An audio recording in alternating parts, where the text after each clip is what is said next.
Hello lovers, Prajith டைரக்ஷனில் ஜெயராம் காளி ஜெயராம் நடிச்சு வெளியே வந்திருக்கக்கூடிய ஆசைகள் 1000 படம் வந்துட்டு எப்படி இருக்குது அப்படிங்கிறத இந்த ரிவ்யூவில் பார்க்க போகிறோம்.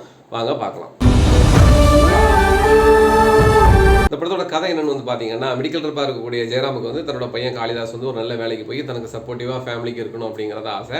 பட் காளிதாஸ்க்கு வந்து பார்த்தீங்கன்னா சினிமாவில் ஹீரோவா என்ட்ரி கொடுத்து பெரிய செலிபிரிட்டி ஆகணுங்கிறத ஆசை. இன் பிட்வீன் வந்து பார்த்தீங்க அப்படின்னா ஜெயராம் அண்ட் காளிதாஸ் அவங்க இருக்கக்கூடிய ஏரியாவில் வந்து ஒரு சினிமா ஷூட்டிங் நடக்குது. அந்த ஷூட்டிங்கில் வந்துட்டு எதிர்பாராத விதமாக வந்து ஜெயராமுக்கு வந்து ஒரு சின்ன ரோல் நடிக்கிறதுக்கு வந்து ஒரு சான்ஸ் கிடைக்குது.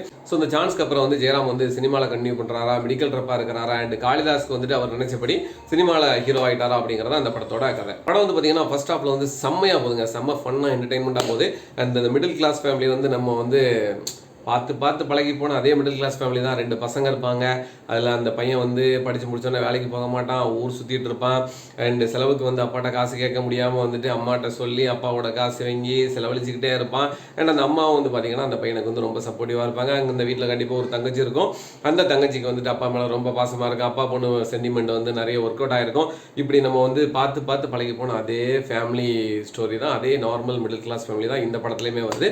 பட் என்ன அப்படின்னா இந்த படத்தில் வந்துட்டு அங்கங்கே லைட்டாக வந்துட்டு ஒரு காமெடி ஃப்ளேவரு, அதுக்கப்புறம் நல்ல எமோஷன்ஸ், இந்த மாதிரிலாம் லைட்டாக அந்த ஃப்ளேவர்லாம் தூவி விட்டு செம்ம ஃபன்னாக என்டர்டைன்மெண்ட்டாக வந்துட்டு ஃபர்ஸ்ட் ஹாஃப் வந்து கொண்டு போயிருக்காங்க. ப்ராப்ளம் என்னன்னா ஃபர்ஸ்ட் ஹாஃப்ல இருந்த அந்த ஃபன்னும் என்டர்டைன்மெண்ட்டும் செகண்ட் ஹாஃப்ல வந்துட்டு பெருசாக இல்லாத மாதிரி தான் எனக்கு வந்து தோணுது.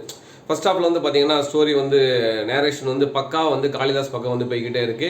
கொஞ்சம் அப்படியே மெதுவாக வந்து அதுக்கப்புறம் இன்டர்வல் டைம்ல வந்து பார்த்தீங்கன்னா ஜெயராம் பக்கம் வந்துருது. அதுக்கப்புறம் கொஞ்சம் நேரம் கழிச்சு வந்து பார்த்தீங்கன்னா அகைன் வந்து ஜெயராம் கிட்ட வந்து காளிதாஸ் பக்கம் வந்துட்டு ஸ்டோரி வந்து அப்படியே டிராவல் ஆயிடுது. கடைசி 20 மினிட்ஸ்லாம் வந்து பார்த்தீங்கன்னா இந்த கிளைமேக்ஸ் போர்ஷன் வந்து பார்த்தீங்கன்னா செம்ம எமோஷன்ஸ்ல வந்து அடிச்சு தும்சம் பண்ணியிருக்காங்க. ஸோ பர்சனலி வந்து என்னன்னா ஃபர்ஸ்ட் ஹாஃப்ல இருந்த அந்த ஃபன்னும் என்டர்டைன்மெண்ட்டும் செகண்ட் ஹாஃப்ல வந்து பெருசா இல்லை. செகண்ட் ஹாஃப்ல வந்து ஆல்மோஸ்ட் வந்துட்டு ஒரு எமோஷன்ஸ் அண்டு அப்பா மகனுக்கு உண்டான ஒரு சில பாண்டிங்ஸு, அதுக்கப்புறம் அவரோட கனவு பற்றி இந்த மாதிரி நிறைய விஷயங்கள் வந்து ஷேர் பண்ணதுனாலே லைட்டாக படம் வந்து ஸ்லோவாக பண்ண மாதிரி வந்துட்டு எனக்கு வந்து பர்சனலாக தோணுச்சு. ஸோ ஆக்டிங் வைஸ் பார்த்தீங்க அப்படின்னா டெஃபினட்டாக அந்த படத்தோட குடும்பத்தில் வேணும் ஆசா சரத்தை அவங்க கிட்ட வந்து ஆரம்பிக்க நினைக்கிறேன். என்ன நடிப்புன்றீங்க, பெர்ஃபெக்டாக வந்துட்டு ஒரு குடும்ப தலைவி இப்படி தான் இருப்பாங்க.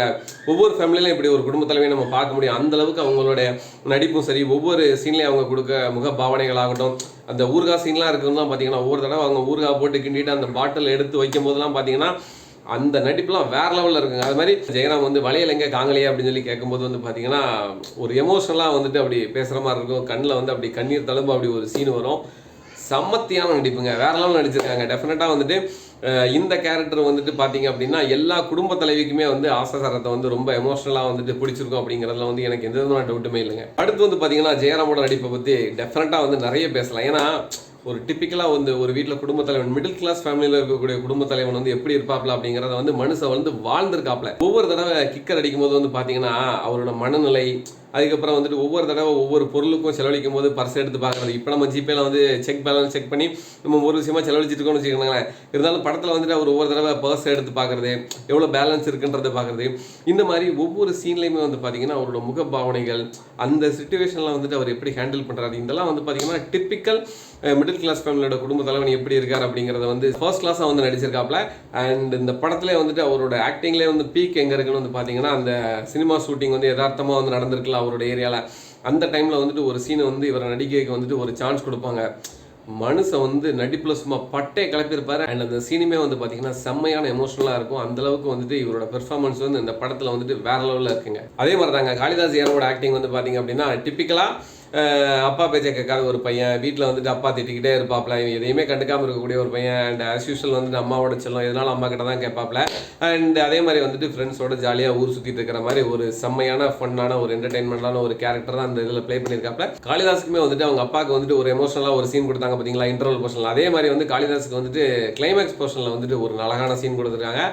செம்மையா பெர்ஃபார்மன்ஸ் பண்ணியிருக்காங்க. இவங்க 3 பேர் போக ஷராஃபுதீன் வந்து இந்த படத்தில் ஆக்டராக தான் வராரு. ஒரு காமெடி கலந்த வில்லன் ரோல் இவரு கொடுத்த போர்ஷனை வந்து ரொம்ப அழகாக பண்ணியிருக்காரு.